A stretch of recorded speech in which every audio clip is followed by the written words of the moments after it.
ஹேலோகன் ஹேலோஜன்ஸ்ல வந்து பார்த்தீங்கன்னா ஒரு இன்ட்ரெஸ்டிங்கான ஒரு ரீசனல் கொஸ்டின் வந்து கேட்டுக்கிறாங்க. இங்க என்ன கேட்டிருக்காங்க பார்த்தீங்கன்னா, although chlorine is an electron withdrawing group, yet it is ortho para directing in electrophilic aromatic substitution reaction Y ன்னு வந்து கேட்டுக்கிறாங்க. ஓகே, இது வந்து அரோமேட்டிக் காம்பவுண்ட் பேஸ் பண்ணி கேட்டுக்கிறாங்க இல்லையா? அப்போ என்ன கொடுத்துருக்காங்க பார்த்தீங்கன்னா, குளோரின் கொடுத்துருக்காங்க. அப்போ நம்ம குளோரோ பென்சின் வந்து நம்ம எடுத்துப்போம். ஓகே, இப்போ ஃபார் எக்ஸாம்பிள் வந்து குளோரோ பென்சினோட ஸ்ட்ரக்சர் நான் வந்து ட்ரா பண்ணுறேன். ஸோ இதான் நமக்கு என்ன கொடுத்துருக்காங்க பார்த்தீங்கன்னா, குளோரோபென்சின் வந்து கொடுத்துருக்காங்க. அப்போ இங்கே வந்து நமக்கு வந்து குளோரோபென்சின்.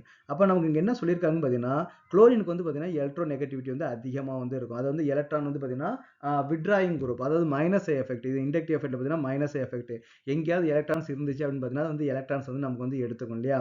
அப்போ இது என்ன ஆகணும்னு பார்த்தீங்கன்னா, இந்த பென்சின் ரிங்லேருந்து எலக்ட்ரான்ஸை எடுத்துக்கிட்டு இங்கே நமக்கு என்ன பார்த்தீங்கன்னா எலக்ட்ரான்ஸ் இங்கே போயிடுச்சுன்னா இங்கே நமக்கு வந்து பாசிட்டிவ் சார்ஜ் வந்து கிரியேட் ஆகணும். அப்போ ஆர்த்தோல் வந்து பாசிட்டிவ் சார்ஜ் கிரியேட் ஆச்சு அப்படின்னா பேராலையும் பாசிட்டிவ் சார்ஜ் வந்து கிரியேட் ஆகும், ஆர்த்தோ டேஷ்லையும் பாசிட்டிவ் சார்ஜ் வந்து நமக்கு கிரியேட் ஆகும்.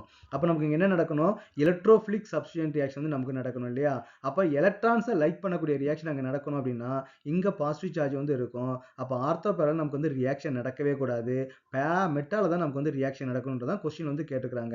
ஏன்னா குளோரினுக்கு வந்து எலக்ட்ரோனெட்டி அதிகமாக இருக்கும். அப்போ பென்சின் ரிங்கில் உள்ள எலக்ட்ரான்ஸை எடுத்துருச்சு அப்படின்னா அது எங்கேருந்து எடுக்கும்னு பார்த்தீங்கன்னா ஆர்த்தோ பேரால வந்து நமக்கு வந்து எடுக்கும். அப்போ நமக்கு வந்து மெட்டால தான் நமக்கு வந்து ரியாக்ஷன் நடக்கணும். ஆனால் ரியல் ப்ராக்டிக்கலாக வந்து பார்த்தீங்கன்னா ஆர்த்தோ பேரல் வந்து நடக்குது. ஏன்னு வந்து கேட்குறாங்க based on the inductive effect. ஆனால் நீங்கள் என்ன பண்ண பார்த்தீங்கன்னா வந்து ரெசனன்ஸ் எஃபெக்ட் நீங்கள் வந்து கன்சிடர் பண்ணணும். இப்போ ஃபார் எக்ஸாம்பிள் பார்த்தீங்கன்னா பென்சின், குளோரோ பென்சின் வந்து நமக்கு வந்து இருக்குது இல்லையா?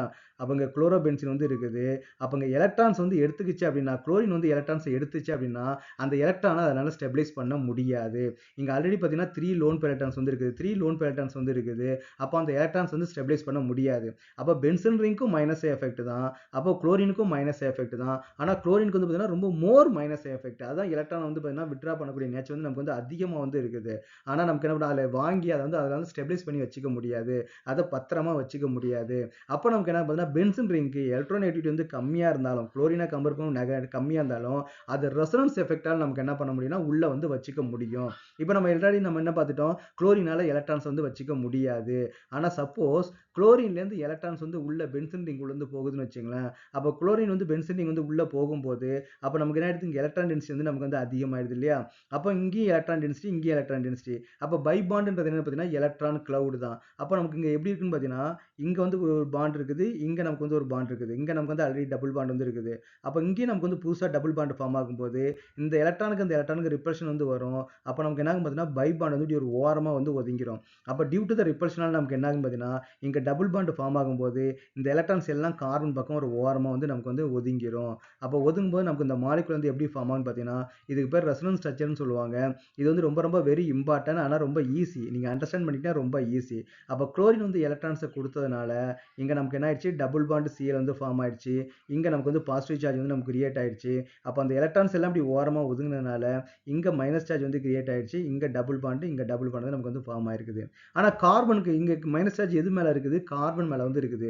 கார்பனுக்கு எப்பவுமே எலக்ட்ரானை டொனேட் பண்ண தான் பிடிக்கும், எலக்ட்ரான் வந்து விட்ரா பண்ண நமக்கு வந்து பிடிக்காது.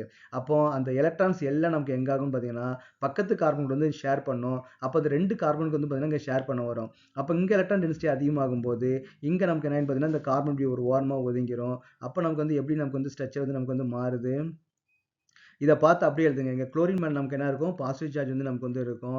இந்த மைனஸ் சார்ஜர் நமக்கு என்ன ஆகுது, இங்கே வந்து நமக்கு வந்து டபுள் பாண்ட் வந்து ஃபார்ம் ஆகுது.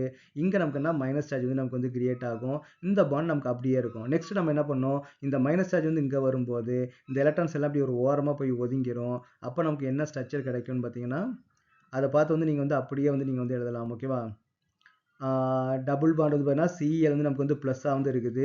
இந்த பாண்ட் அப்படியே இருக்குது. இங்கே நியூ பாண்ட் வந்து நமக்கு ஃபார்ம் ஆகிடும். இங்கே நமக்கு வந்து மைனஸ் சார்ஜ் வந்து நமக்கு வந்து கிரியேட் ஆகிடும். நெக்ஸ்ட் ஸ்டெப்பில் நமக்கு என்ன ஆகும், இந்த மைனஸ் சார்ஜ் வந்து இங்கே வரும்போது இந்த பாண்டு மறுபடியும் நமக்கு வந்து குளோரினுக்கே போயிடும். அப்போ நமக்கு என்ன பார்த்தீங்கன்னா அது ஆல்மோஸ்ட் வந்து ஒரிஜினல் ஸ்ட்ரக்சர் வந்து நமக்கு வந்து வந்துடும். அப்போ பென்சின் ரிங் வந்து நமக்கு வந்து எலக்ட்ரான்ஸை உள்ளே வாங்கினாலும் அது டியூ டு த ரெசனன்ஸ் ஸ்ட்ரக்சரால் அது நமக்கு என்ன ஆகிடும்னு பார்த்தீங்கன்னா நமக்கு வந்து ஸ்டேபிளாக வந்து நமக்கு வந்து மாறிடும். அந்த மாலிகுல் வந்து நமக்கு எப்படி மாறிடுது, ஹைலி ஸ்டேபிளாக வந்து நமக்கு வந்து மாறிடுது இல்லையா? அப்போ நமக்கு வந்து இந்த மைனஸ் சார்ஜ் அதுக்கு ஹோல்டு பண்ணக்கூடிய கெப்பாசிட்டி வந்து இருக்குது. அப்போ அந்த மைனஸ் சார்ஜ் நமக்கு எங்கெல்லாம் இருக்குது, ஆர்த்தோ இடத்துல இருக்குது, பேரா இடத்துல வந்து இருக்குது. அப்போ அது கண்டிப்பா எலக்ட்ரோஃபிலிக் சப்ஸ்டிடியூஷன் ரியாக்ஷன், எலக்ட்ரானை லைக் பண்ணக்கூடிய ஒரு ரியேஜென்ட் வரும்போது அது எங்க நமக்கு அட்டாக் பண்ணணும்னு பார்த்தீங்கன்னா ஆர்த்தோ பேரால தான் நமக்கு வந்து அட்டாக் பண்ணும். ஸோ அதனால தான் நமக்கு என்ன பார்த்தீங்கன்னா ஆர்த்தோ பேரா டைரக்டிங் குரூப்பாக வந்து இருக்குது. குளோரினுக்கு வந்து எலக்ட்ரோநெகட்டிவிட்டி அதிகமாக இருந்தாலும் அதை வந்து ஹோல்டு பண்ணக்கூடிய கெப்பாசிட்டி வந்து அதுக்கு வந்து நமக்கு வந்து இல்லை. அதனால நமக்கு என்ன ஆகும் பார்த்தீங்கன்னா பென்சின் ரிங்குள்ள எலக்ட்ரான் நெகட்டிவ் சார்ஜ் வந்து உள்ள வருது.